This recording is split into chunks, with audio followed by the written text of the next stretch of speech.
ভারতে পালিয়ে থাকার সাবেক প্রধানমন্ত্রী শেখ হাসিনাকে ফেরত চেয়ে ঢাকার দেয়া কূটনৈতিক পত্র গ্রহণ করেছে দিল্লি।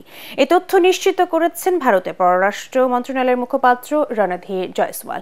এর আগে পররাষ্ট্র উপদেষ্টা তৌহিদ হোসেন জানান, ভারতের পররাষ্ট্র মন্ত্রণালয়ের কাছে আনুষ্ঠানিকভাবে একটি কূটনৈতিক পত্র পাঠিয়েছেন তারা।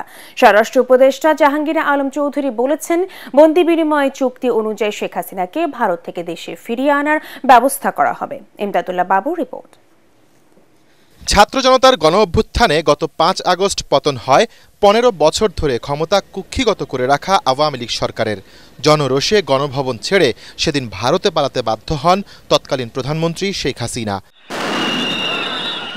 গণ অভ্যুত্থানে হাজারো ছাত্র জনতাকে হত্যা ও নির্যাতনের ঘটনায় শতাধিক মামলা হয় সাবেক এই প্রধানমন্ত্রীর বিরুদ্ধে।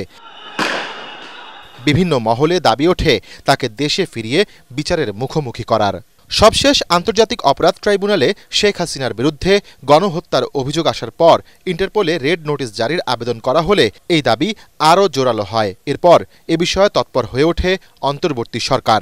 এর অংশ হিসেবে আইনগতভাবে শেখ হাসিনাকে বাংলাদেশের কাছে ফিরিয়ে দিতে দিল্লিকে কূটনৈতিক পত্র পাঠিয়েছে পররাষ্ট্র মন্ত্রণালয়। আমরা তাকে যে চাওয়া হচ্ছে ফেরত বিচার ব্যবস্থার জন্য সেটা জানিয়েছি।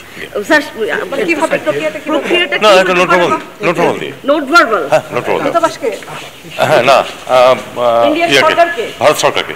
এদিকে বিজিবি দিবসের অনুষ্ঠানে স্বরাষ্ট্র উপদেষ্টা আশা করেন বন্দি বিনিময় চুক্তি অনুযায়ী শেখ হাসিনাকে ফিরিয়ে আনার প্রক্রিয়া দ্রুতই শুরু হবে। আমাদের চিঠি অলরেডি চলে গেছে ওনার এক্সট্রাডিশন করার জন্য, এটা প্রক্রিয়ার দিন আছে। আমাদের সাথে তো ওনাদের এক্সট্রাডিশন ট্রিটি একটা আছেই, ওই প্রক্রিয়া হবে, ওই চুক্তি অনুযায়ী হবে। তবে ভারত সরকার এখন পর্যন্ত সাবেক প্রধানমন্ত্রী শেখ হাসিনাকে দেশে ফেরত পাঠানোর বিষয়ে আনুষ্ঠানিকভাবে কিছুই জানায়নি। ইমদাদুল্লাহ বাবু, ATN বাংলা, ঢাকা।